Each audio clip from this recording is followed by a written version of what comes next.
Welcome back to Better Than a Pill. Today, I am so excited to have Dr. Bill Schuler with us. And Dr. Schuler is a natural medicine doctor at Systems Healthcare, which is located in Chapel Hill, North Carolina. So, welcome, Bill, and thank you so much for being here today. Hey, Cari, great to be here. Thank you for having me. So, today we are going to talk about leaky gut and gut health. And Dr. Schuler has actually helped me quite a bit personally to initiate this journey of healing my own gut. So let's dive right into this. And I thought we'd just kind of start off by having you tell everybody exactly what does leaky gut mean? Yeah, I think the simplest definition of leaky gut just means things are getting through the gut membrane that shouldn't be. So our gut lining is basically a selectively permeable membrane. It lets certain things in, it keeps certain things out. And then if we have some sort of inflammation, something wrong with our gut, what can happen is that gut lining can basically either things can be allowed to get through that shouldn't be allowed to get through. Certain things need to be allowed back into the body to be absorbed, certain minerals and water, but larger things like proteins and food particles should not. So what happens with leaky gut? Things are getting through back into the body to be absorbed that shouldn't be, and that's basically like a pretty simple definition of leaky gut. I see. And so what would be some symptoms or how does, somebody know that they have this going on? Yeah, so leaky gut is usually associated with a bunch of different issues. Usually, if you have leaky gut, you don't just have leaky gut. You might have, and we like to people like to talk about IBS. It's just you can have a lot of different symptoms. You can have constipation, you can have diarrhea, other changes in your stool, you can have bloating, things like that. So, a main thing is we always like to talk about, it's really popular right now, talking about our gut health in terms of bacteria, healthy bacteria, bad bacteria, certain funguses in the gut that should or should not be there. When those things kind of get out of hand, then you start to get symptoms with your gut. So that can then lead to a leaky gut. And so that's kind of what we think about. It's usually not just like one thing, but a bunch of different issues that culminate into leading to into a leaky gut. And would that be something like IBS or irritable bowel syndrome? Would that fit into a category of leaky gut?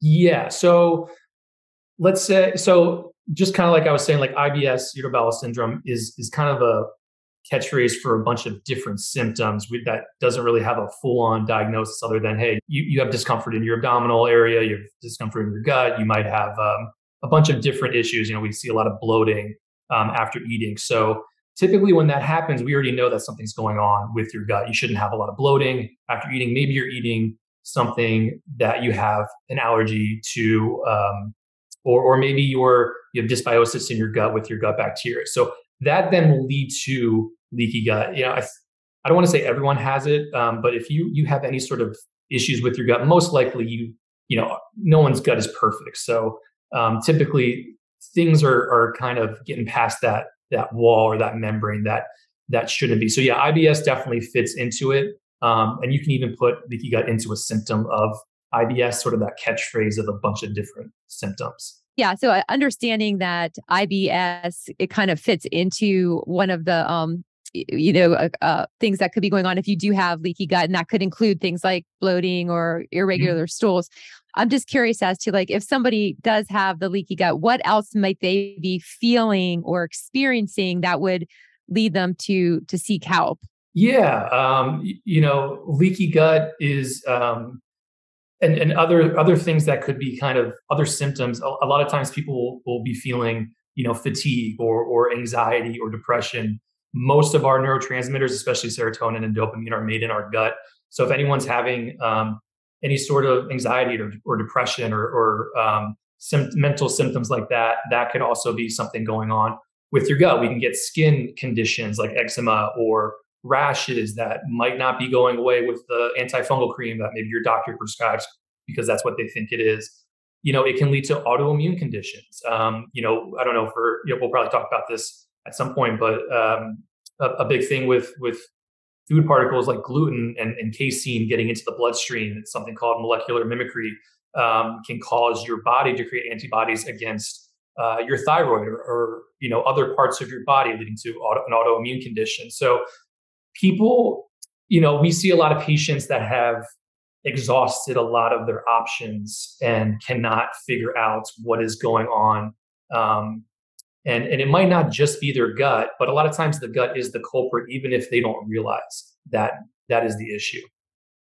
Right. And that totally resonates with me because in even working with you, I didn't really know that I had anything going on with Hmm. my gut, right? Yeah. And my diagnosis is the autoimmune disorder, and kind of what you described with the gluten was my issue, and that was attacking um, the lining of the gut. It sounds like, Yes. Yeah. yeah, So with yours, so gluten is the final protein broken down from wheat, and for whatever reason, it tends to look very similar to our thyroid.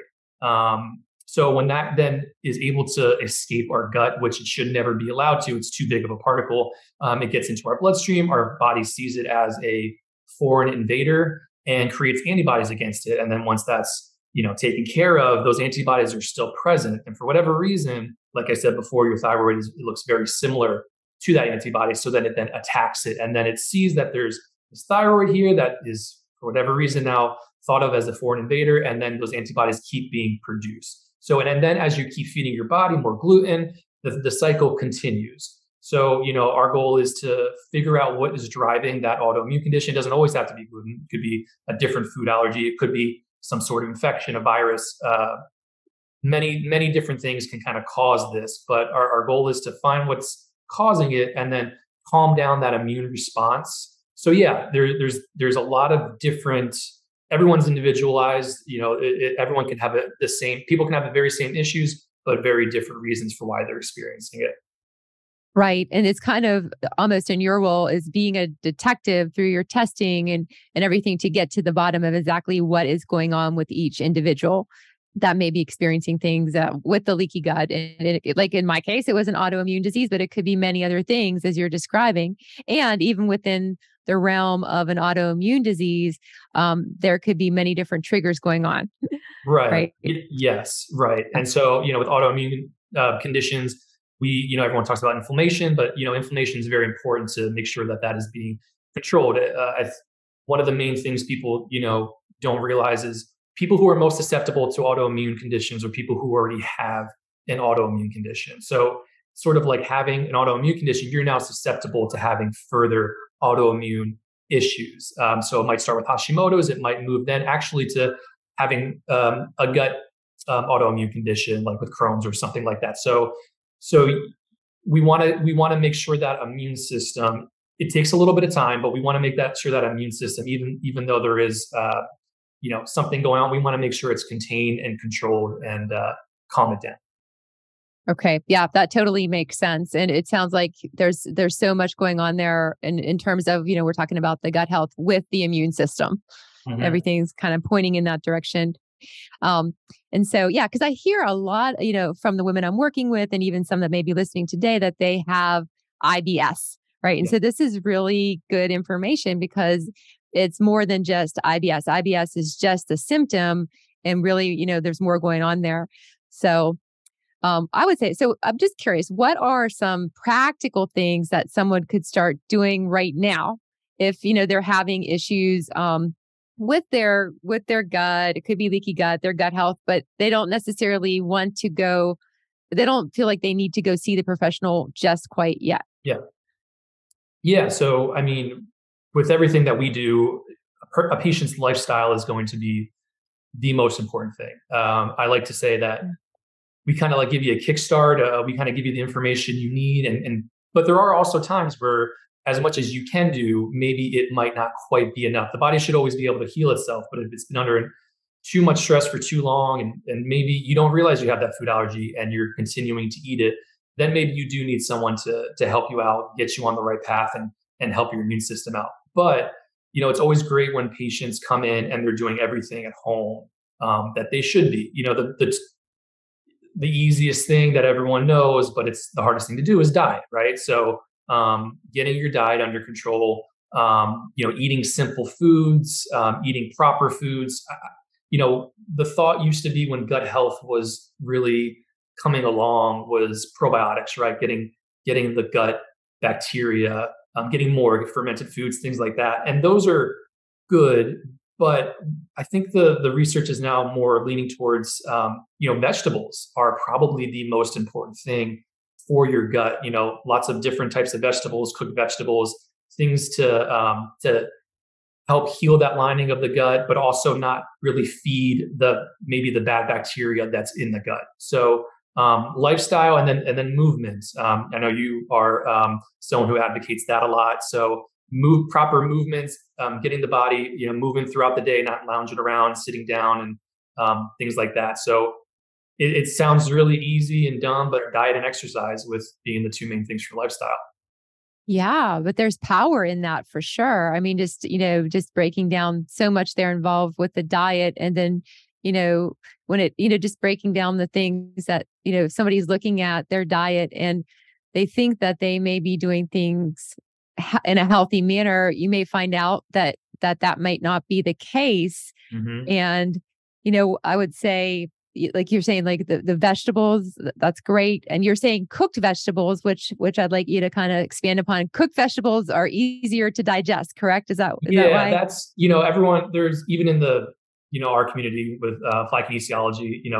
There's different viewpoints. I take more the viewpoint of if your gut is not absorbing food well, is not handling digestion well, cooked vegetables are going to be a lot easier on your system than maybe a raw diet. Not to say you shouldn't be having salads and things like that, but a cooked carrot is going to be digested a lot easier than maybe a raw carrot. And it also gives your digestive system a break from having to work so hard to break down those raw vegetables. So yeah, you don't have to exclusively do cooked vegetables, but I like to, I think that's a small little piece of advice that can help people with their digestion. Sure. And just curious too, like, would you say, in your opinion, that it would be, good to get in things like proteins, like in terms of uh, wild fish or grass-fed beef or organic, chicken, eggs, or whatever. If the person doesn't have an allergy, those kind of things would be helpful as well.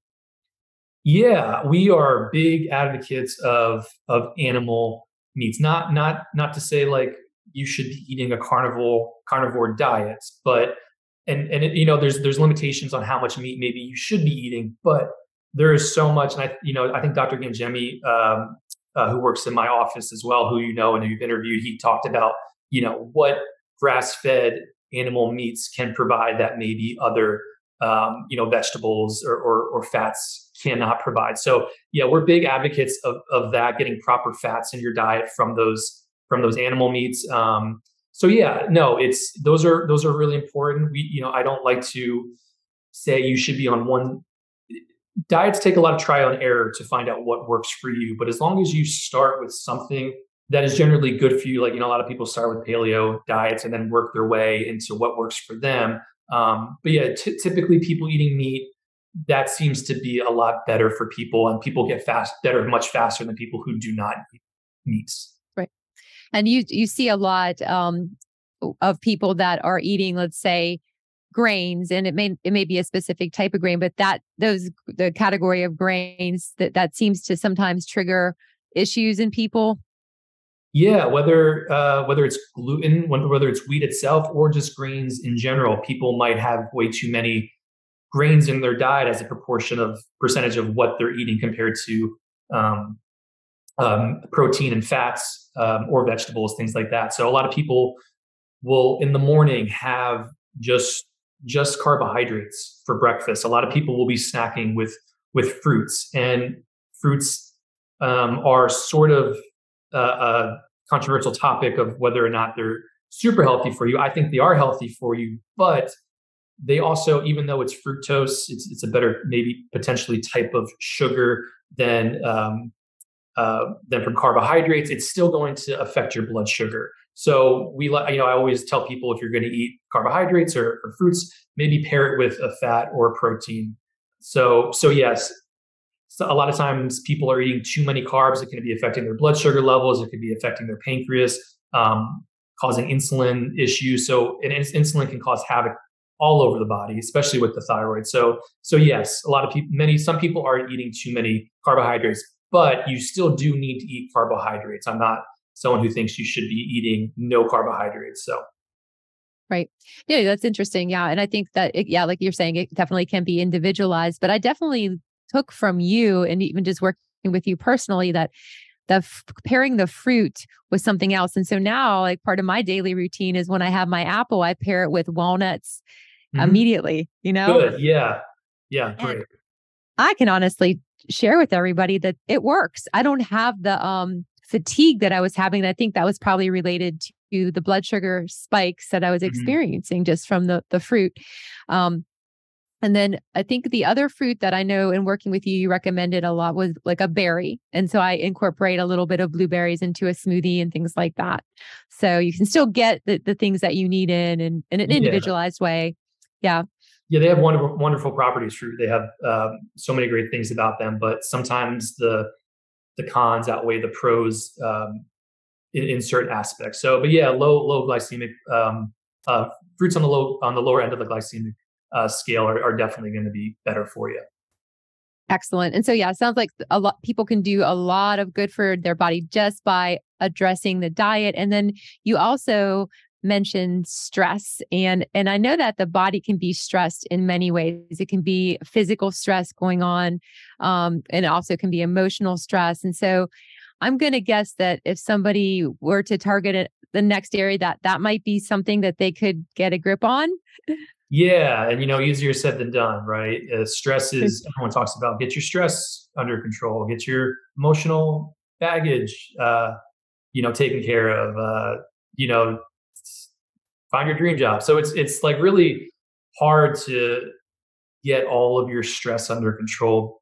But yes, stress is sort of the silent killer these days. And if we talk about our immune or our nervous system and relaxing and healing, we have to be in a certain state, a parasympathetic state, which we think of rest and digest, versus our sympathetic state, which we think of fight or flight. So stress can be causing you to be in a prolonged state of fight or flight or sympathetic dominance, which can exhaust you over time. So yes, stress is incredibly important. But worrying about stress is also stressful. So it's sort of like you got to just do as much as you can, figure out the things you can control, and maybe do one step at a time. I think people get um, a little bit overwhelmed with trying to fix everything and be perfect. So yeah, and even worrying about your diet and making sure you have a great diet and lifestyle can be stressful. So yeah, trying to find a balance is not easy. So, but stress can very much contribute to health problems. Yeah, no, I love what you just shared about just taking one step at a time rather than trying to be perfect at everything and being overwhelmed, which would be my tendency, right? But Yeah. but but but Yeah. but then being able to hear that voice that says, "No, you don't have to do this all at once," and taking those little steps, I have found have been it's a lot easier. It makes the journey a lot easier. So yeah, thank Yeah. you for sharing that. Yeah. Building momentum is great so that when we, fall off the horse, it's a lot, it takes us maybe a week to get back on versus like 2 years or something like maybe, it would have done before. So yeah, small steps are really important. So Right. So yeah, I'm just thinking aloud. And a thought came to my mind. I remember so I went gluten free, and then I I took I think it may have been I don't know, a supplement, and I was taking it, and then I read the label one night, and I'm like, oh my goodness, this has gluten in it. I called you right yeah. away. Yeah. No, But oh, go ahead. it's Sorry. everywhere. Yeah. Yeah. No, it is. And luckily now labels are pretty much required to put if it contains certain like common allergies like gluten or wheat and milk and eggs and things like that. So now it's a little easier to read labels, but yeah, no, I always encourage people to make sure you're looking at your labels, especially with you or someone who has a food allergy that they need to stay away from. Oh, absolutely. I definitely am looking at mine now for sure. Yeah, it used to be you had to sift through every single ingredient to make sure that it wasn't on there, but now they've made it thankfully a little bit easier. Excellent. So yeah, so this has been great. And I think in terms of lifestyle, people can do so much of people that are listening today, I know myself included. But at what point does somebody need to see a professional like yourself? I mean, what would you say? When would you recommend somebody come seek professional help for the symptoms they may be experiencing? Yeah, that's a good question. Like I mentioned before, usually we see people at the end of their journey in terms of they've exhausted a lot of their other options, um, and that's fine. I would love to see people earlier so that they haven't been, maybe on multiple medications or multiple antibiotics, or they haven't been dealing. Because the longer you deal with these symptoms that are stressing out your body, this inflammation, the longer you're not addressing what's going on, the longer that's been going on for, the more it kind of can cause issues with your body, leading to other issues. So I would like to see people earlier. But if you're asking maybe when people should start to realize, hey, maybe it's time for me to see a doctor, is, I would love people to change, once they start working with their lifestyle, their diet and their exercise and their sleep and their stress. If you're starting with those, I would, and nothing is working, and you've maybe tried a few antimicrobial herbs, and maybe they didn't work, or so when you've kind of gotten to a point where you're just stumped, and um, everything you've tried it with lifestyle and diet, you're kind of at a point where you can't really do anything else yourself, then I think it's a good time to see your doctor. I always recommend people change their lifestyle, try to do a good diet, maybe an elimination diet, to see if something is causing them issues. A lot of times, even just changing your diet slightly, you can eliminate a bunch of things that you might not realize are causing you issues. I don't think that you need to see, you know, a doctor for every single symptom you might ever have. Like, you might have a stomach ache. You don't need to go to a doctor right away. But if this is persisting for a period of time, even weeks, yeah, I think it might be time for you to go check out, and maybe see a doctor. Maybe an applied kinesiologist in your area would be fantastic. They're easier to find now on some databases at the ICAK website. So Excellent. Yes, because I know, one of the points of this podcast is to get information out there so people know that there are options. And I know myself that I have to be proactive. I mean, I've learned that at a young age. And so it's just like that's what led me to you, because, sometimes we're not getting answers that we need from maybe a general practitioner, or maybe they just don't know either. And so knowing that, there is another avenue to explore that may be helpful. And if you start it earlier, you may not have to hit that, bottom place where, you're so bad, and you can actually get to the bottom of things quicker, and not have to even experience some of the major symptoms. I think is good to make note of. yeah, we've gotten to a point where a lot of people like talk about reactive versus proactive. We're not quite at a proactive place yet, where, because we would love to see people before the issues get so large that it takes some time to fix everything. But a proactive response would be fantastic, in incorporating this, or seeing a alternative practitioner to your as part of your lifestyle, in conjunction with diet and exercise. And even with you, a lot of times it takes, or even with myself, actually, sometimes it takes a health event to make you realize that changes need to be made. It's not really someone who's feeling fine, and or maybe they're not feeling fine, but maybe they're feeling okay, but they don't feel terrible or bad. They're not really going to seek out help, because why would they? Unless maybe you're an athlete, or you're someone who really needs to strive to be at their optimal level. But most of us are just kind of okay. But a lot of times it takes an event to make us realize, hey, I need to change something, and because I don't want to, maybe an autoimmune condition arises. You don't want that to get out of control, and the longer you wait, the more time it has to cause issues. So Yeah, no, well said. And yeah, because it could be something, like your energy is really low, and you're not able to do some things that you used to like to do. I know I can relate to that. And then now you start stuffing coffee down your body at Yeah. strange hours in the afternoon to kind of keep functioning. And then you get Yeah. into this vicious cycle. So, Right. Exactly. You're right. just kind of like trying to get the fire to keep burning for as long as possible until eventually, it's just kind of embers, and then you start developing some health issues. So Excellent. Yeah. Not excellent that you get the health issues, but yeah, just to have that awareness. And, yeah. but so I know we talked a little bit about supplements, and I know that you said people are, that the thought is kind of going away from the prebiotics and probiotics. So I'm just curious, is there anything that you think would be helpful to take? And would you recommend even taking those few items I just mentioned if you're experiencing problems with your gut? Yeah, so that's a really good question. I've learned a lot from Dr. Gangemi. Dr. Gangemi is basically third generation, right from the creator of applied kinesiology, George Goodhart. Um, his protege was Dr. Wally Schmidt, who unfortunately passed away 2 years ago now. And Dr. Gangemi worked was Dr.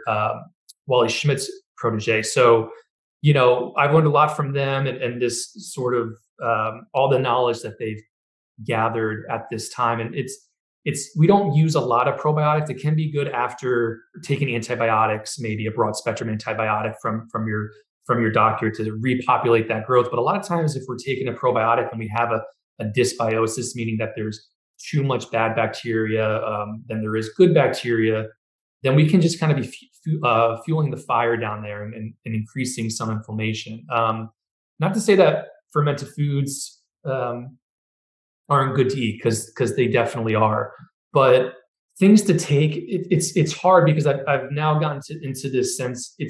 I'd see a lot of patients who have tried. Not only have they tried the medical route where they've seen so many different doctors, but they've also come in with so many different supplements that they've tried, because I've heard of this supplement. I've heard of, the big ones are like turmeric and resveratrol and quercetin and all these anti-inflammatories, all these antihistamines, and they're taking so many, hoping that something will stick.